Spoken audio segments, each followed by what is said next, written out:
Hello, everyone, and welcome back to another episode of Captain Hunter's podcast. Thank you so much for tuning in. I truly appreciate it. Today, we're going to do something a little bit different. We're going to do a monthly wrap-up. This is a new segment that I think I'm going to do at the end of every month of what we've learned throughout the month. We're going to look at what's happened throughout the month as far as law enforcement and see what we can do better as law enforcement, how we can engage better with the community, what we can do to keep ourselves safe, and things like that. So we're just going to take a look at some stories, some of the more infamous, if you will, stories from throughout the month, and we're just going to kind of analyze them and see what we can do better and how we can be more effective at our jobs. So the first story I want to bring to you is a kind of a sad one. Obviously, it's out of California. Now, I don't generally talk about police line of death duties because unfortunately, they're far too frequent, far too often. But I think that for this particular case, that it is important that we get some understanding and then we can learn from it. Oftentimes in law enforcement, there is this mindset that we should not critique fellow officers from their mistakes and things like that. Well, I've never bought into that. I think that we should look at what caused their death. If we can learn from it, if we can do better, then I think that is the most important thing. So that's why, number one, it's very important in my estimation to go over line of duty deaths and see what we can and cannot do differently.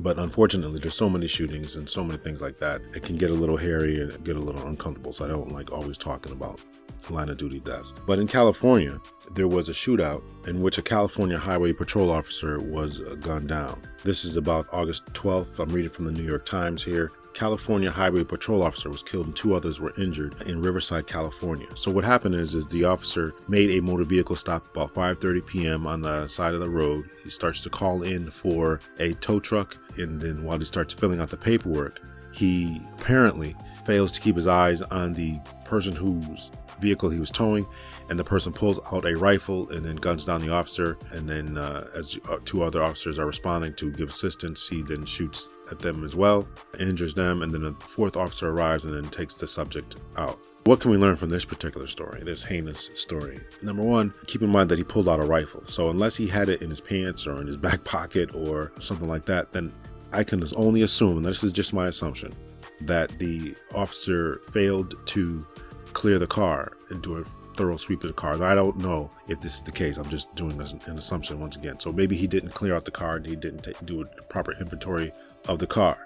He did not keep his eyes on the person whose car he was towing. I mean, if the person was upset, you got to realize that. As police officers out there, you got to realize if someone's upset. If they're determined to get to the car, make sure you guys check it first. Check it for weapons, check it for illegal narcotics, check it for anything that might be of possible harm to you. So make sure you guys check those vehicles before you let anyone back to the cars, particularly if they are behaving erratically and they're mad and upset, pleading and begging for you not to tow their car and everything like that. I can remember one time we had a serious situation in our department where it was a Saturday night and officers were going to tow someone's car. And as they were going to tow this person's car, the owners of the car came outside, and it was a multiple family house. And as the owner of the car began to get more irate with the officers, people from inside the homes begin to pour out. The officers quickly get outnumbered. The rest of us, now this is a Saturday night in the city where we're dealing with fights, breaking up bar fights, going to restaurants on a Saturday nights where every other officer was extremely busy. So the officers that particular night backed down from the situation and said, okay, we're not going to tow the car tonight because they get outnumbered. We returned the following night, which is obviously a Sunday, much slower night.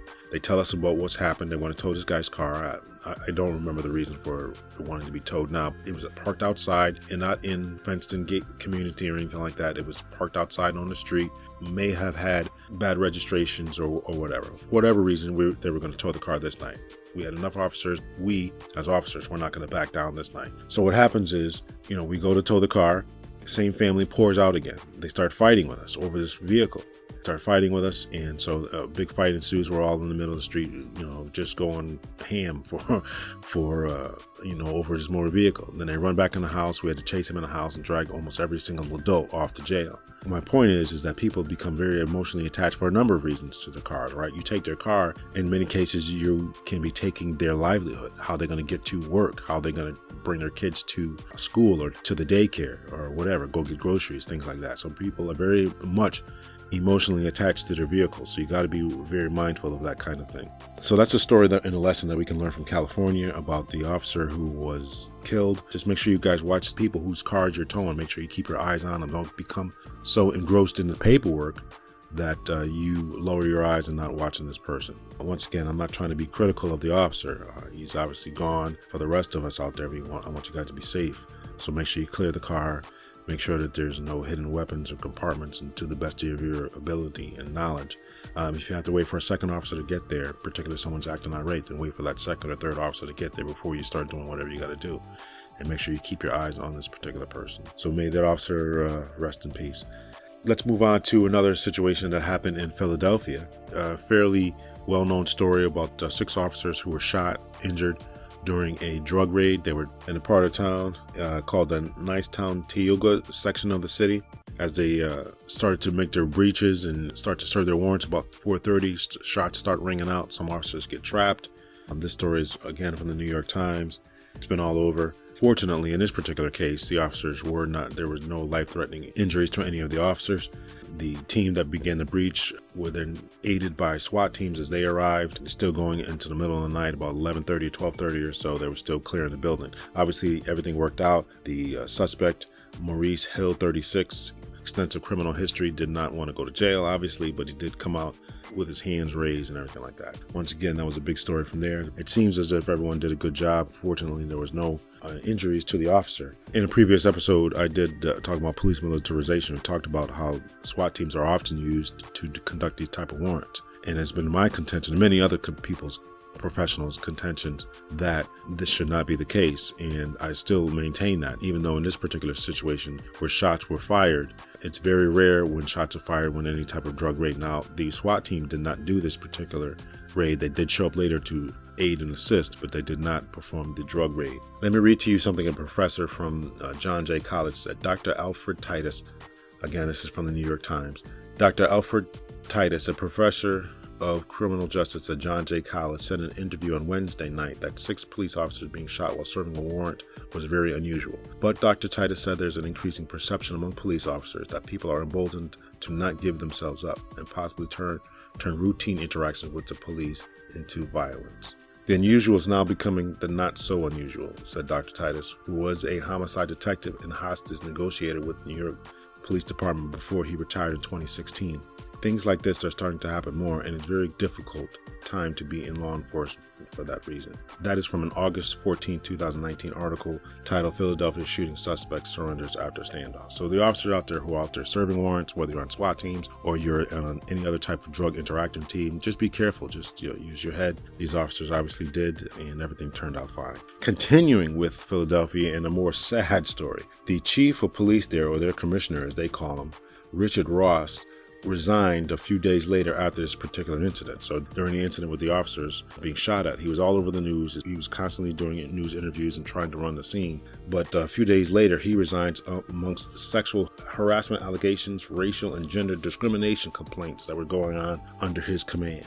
I think this is a terrible, terrible story. Listen, if you're out there as a supervisor, mid-manager, even as chief of police, if you're listening to this, you got to do something about what's going on. You got to run your department professionally at all times, and he clearly was not doing that. This is from the story from NPR. Philadelphia Police Commissioner Richard Ross abruptly resigns. Philadelphia Mayor Jim Kenney announced the abrupt resignation of his city's police commissioner Richard Ross Tuesday among reports of sexual harassment and racial and gender discrimination with the police department. New allegations of sexual harassment as well as gender and racial discrimination among the rank and file have recently been brought to my attention. That's the mayor talking. The allegations do not accuse Commissioner Ross, but the mayor believed that it was in his best interest to resign. So in other words, it wasn't anything that he was doing. Apparently, allegedly, a lack of action on his part. He didn't do anything about it. So this is from NPR. They link to an article in the Philadelphia Inquirer, which is actually very, very damning. So I'll read quite a little bit of this. Mayor Jim Kenney did not address that specific allegation in a news release announcing the departure. Instead, he said that Ross had not adequately responded to the allegation of racial and sexual discrimination in the department that were included in an Equal Employment Opportunity Commission complaint and subsequent lawsuit filed by Corporal Audra McNown, the woman who alleged the affair, and Patrol Officer Jennifer Allen. I do not believe the police department has taken necessary actions to address the underlying cultural issues that too often negatively impact women, especially women of color, Kenny said. Kenny is once again the mayor. Further down in the article, the claim of Ross's alleged affair is referenced in just one paragraph of an amended version of the lawsuit that McNown and Allen filed Monday. According to the filing, McNown texted and called the commissioner in February 2019 to tell him about a male colleague who repeatedly sexually harassed her. The complaint says Ross responded by saying, "So why don't you just order his dumb ass to go sit down and get out of your face?" During the same conversation, McNown alleges Ross said he would school her on sexual harassment and said he was standing in the way of her complaints being addressed in retribution for breaking off their 2-year affair. Apparently, Ross and McCowan had an affair back in 2009 to 2011. Because of that, because she broke off the affair, when something else happens now, 2019, fast forward to 2019, he's standing in the way and not making sure that she's not sexually harassed. This is crazy. The lawsuit also details a litany of sexual harassment and discrimination complaints against colleagues McCowan and Allen say repeatedly made jokes about their appearance, hit on them, and denied them promotions granted to less experienced officers.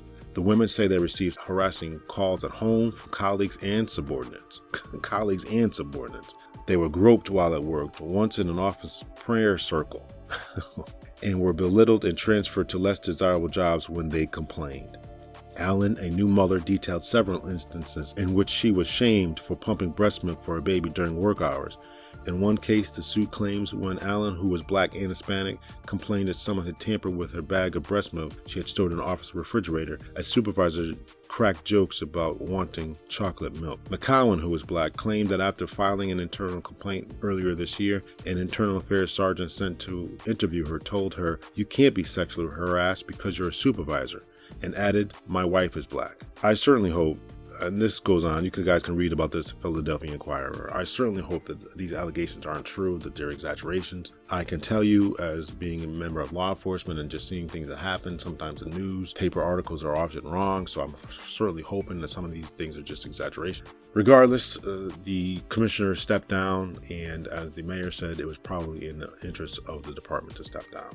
Listen, a lot of this stuff comes from the top. A lot of this problems that we have comes from the top. You got to do something about it, whether you're a first-line supervisor, as I guess in their case they have corporals or sergeants, lieutenants, captains, majors, whatever your rank structure is in your particular department. You got to do something.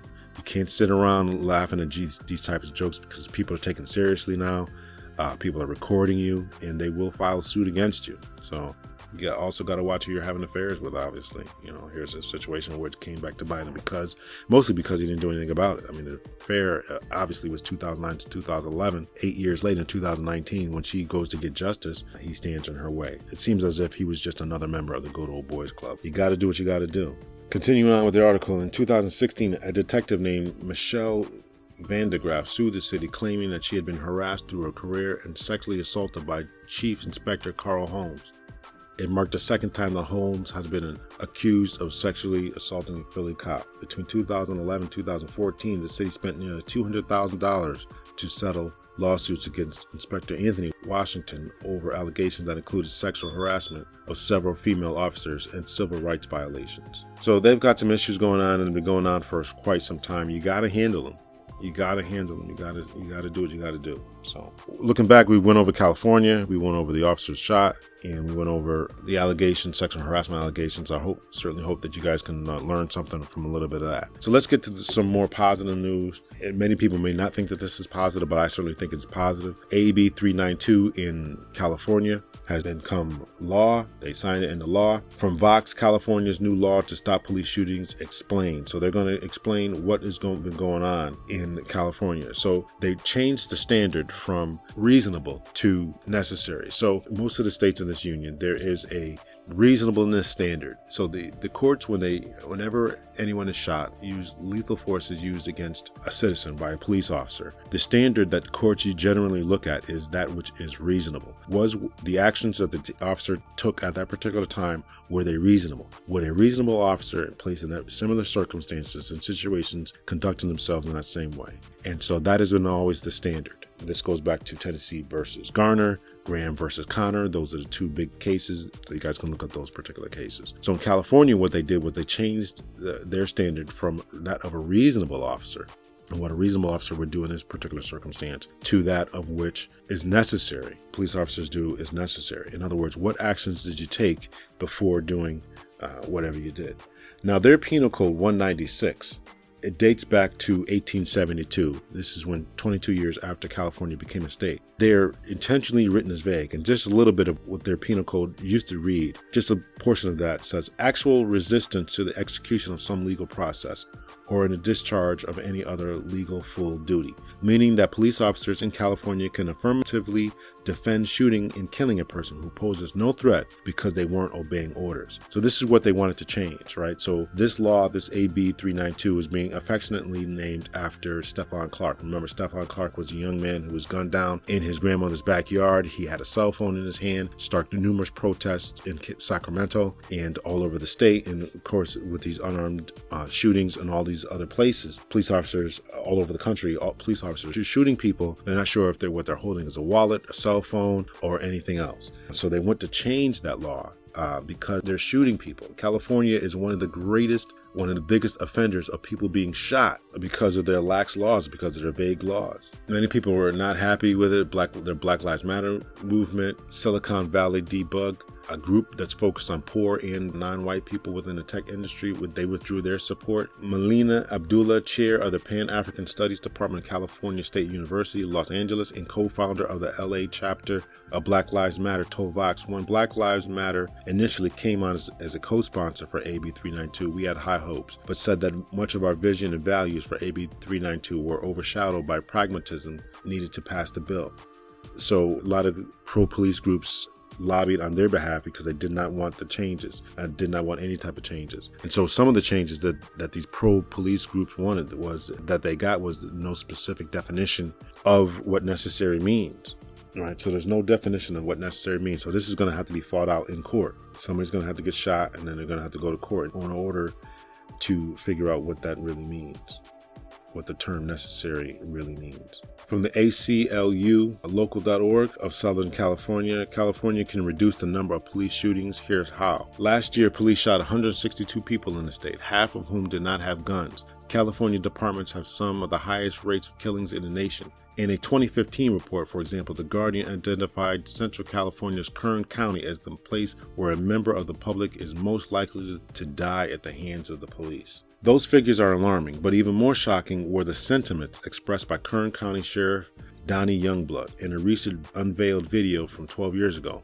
During a meeting with the county's detention officers, Youngblood told the audience that it is better financially for the county for when his deputies kill someone rather than injure them.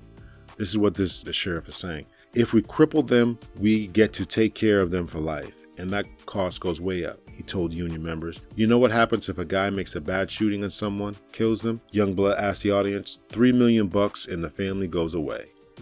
Talk about the warrior mentality on steroids. Check out my previous episode about that.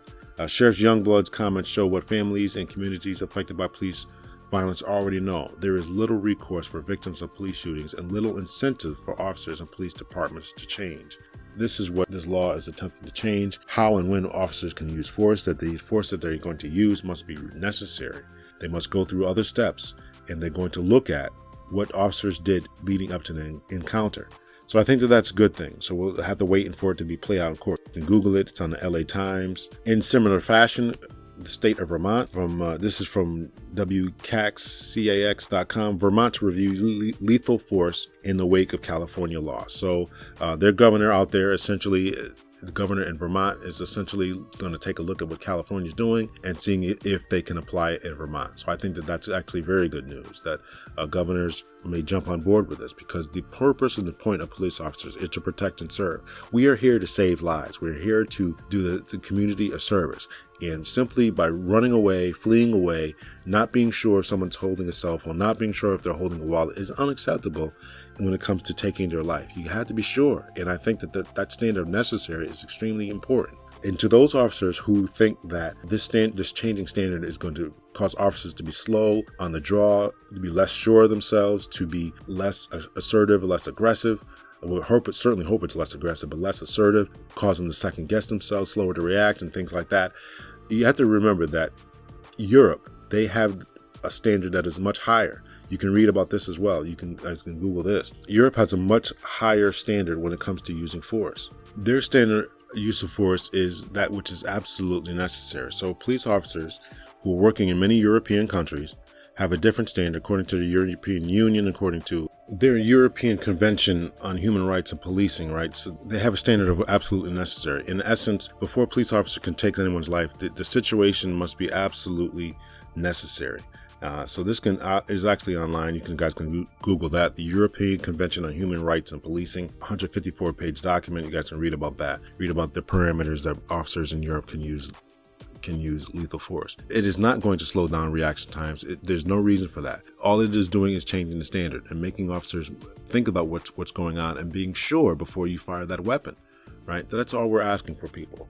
I don't think it's too much to ask for the state of California or the state of Vermont or any other state in the union to make sure that their officers a standard that is much above reasonable. That case of reasonable has led to far too many deaths.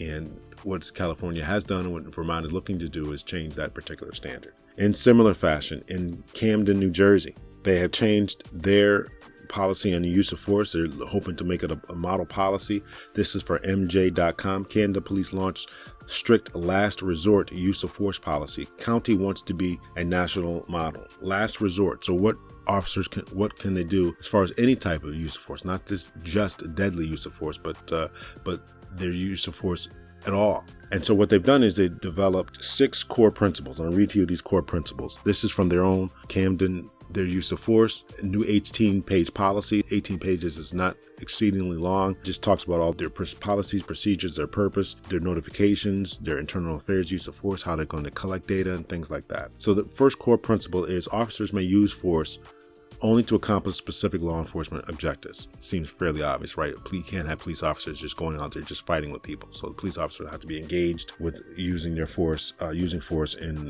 their promoting the legitimate police purpose. Core principle number 2, whenever feasible, officers should attempt to de-escalate confrontations with the goal of resolving encounters without force. Officers may only use force that is objectively reasonable, necessary, and as a last resort. So this is very big, I think, that you're telling officers that they must de-escalate. They have a duty to de-escalate. So that's very important. Core principle number 3, officers must only use the amount of force that is proportionate to the circumstances. Once again, fairly obvious. Core principle number 4, deadly force is only authorized as a last resort and only in strict accordance with this directive. Deadly force. There is a difference between the use of any type of force, which could be mace, any type of just pushing, shoving, things like that. So once again, it's saying it's only a matter of last resort. And it's still, you have a duty to de-escalate, right? So you can't just think about this. You can't just pull up on someone, as in the case of Cleveland with Tamir Rice, just pull up on someone and just gun them down and get away with it. That's going to be huge. You have a duty to de-escalate. Core principle number 5, officers must promptly provide or request medical aid. Can't just stand there shouting things at them, telling them to get their hands behind your back, as in the case with Stephon Clark. If you guys watched that video, the officers are just kind of standing behind the building. This man is obviously down on the ground. No, get up to this guy and to provide some medical attention. Core principle number 6, employees have a duty to stop and report uses of force that violate any applicable law and or this directive. So you see your fellow officer using excessive force, not only do you have a duty to stop them from doing that, you have a duty to report it. So these are very good 6 core principles. Once again, this can be read online. The PDF is online, and they're hoping that this is going to be a good model for the rest of the country. Here's the bad news about this particular policy that they've instituted. The legal definitions and the legal standards for the state of New Jersey have not changed. So while the city of Camden has changed their particular policies, the standard for the state has not changed. So an officer can shoot someone or can use some level of force against someone, be found guilty, for lack of better terms, to be found in violation of their city's policy, their city police use of force policy, and still not be convicted in a court of law. So New Jersey's laws have to change. This is certainly a good step in the right direction. Hopefully more departments and or state governments will adopt this as a policy and see what California is doing, see what Vermont is looking to do, and adopt better policies. I think all of this is good news. It is certainly an olive branch to the communities. You want to build community partnerships, community trust, and this is the way to go about it. And I certainly hope that officers going forward will continue to do this type of thing. So that's it, ladies and gentlemen. I just kind of wanted to talk about those kind of things and what's going on and what happened in the month of August. We had an officer die, many other officers die, but I think that we can learn something. Our police officers can learn something from what happened in California.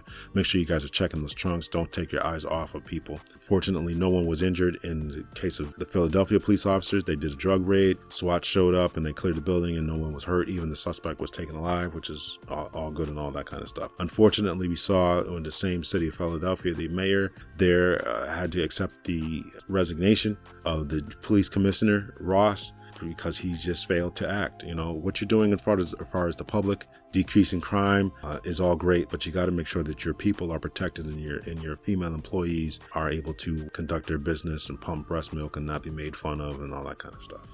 So that I think that's really a sad case.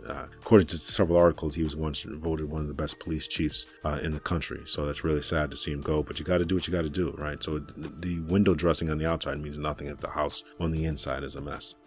And we'll also see what changes have been made in California from the standard of reasonable to changing that standard to necessary. It's once again in comparison to the European Human Rights Watch out there. They have a standard that's absolutely necessary, and European countries kill vastly less number of their citizens in comparison to the United States. In Vermont, it wants to look into it, and Camden, New Jersey has already made some changes to their policies. Good 6 core principles. So, ladies and gentlemen, that's it for the month. Hope you guys enjoyed this. Let me know what I'm doing right. Let me know what I'm doing wrong. Hit me up in the email, hunterpoliceconsulting@gmail.com. hunterpoliceconsulting@gmail.com. Got some good episodes coming up. Stay tuned. Good interviews coming up. I think you guys are really going to like these interviews. So once again, hunterpoliceconsulting@gmail.com. CPT Hunter, that's Captain L Hunter. CPT Hunter at Twitter. CPT Hunter on Instagram. LMH Police Training and Consulting. If you guys have a promotional opportunity coming up, let me know. I'm still your man. We can do it via Skype. If you live in Connecticut, I could come to you. You can come to me. Once again, if you live in another state, you want some help with some police promotional exams, want to pass that exam, particularly with the oral presentations, I can help you with those. So just hit me up. And that's it, ladies and gentlemen. Until next time, take care. Bye.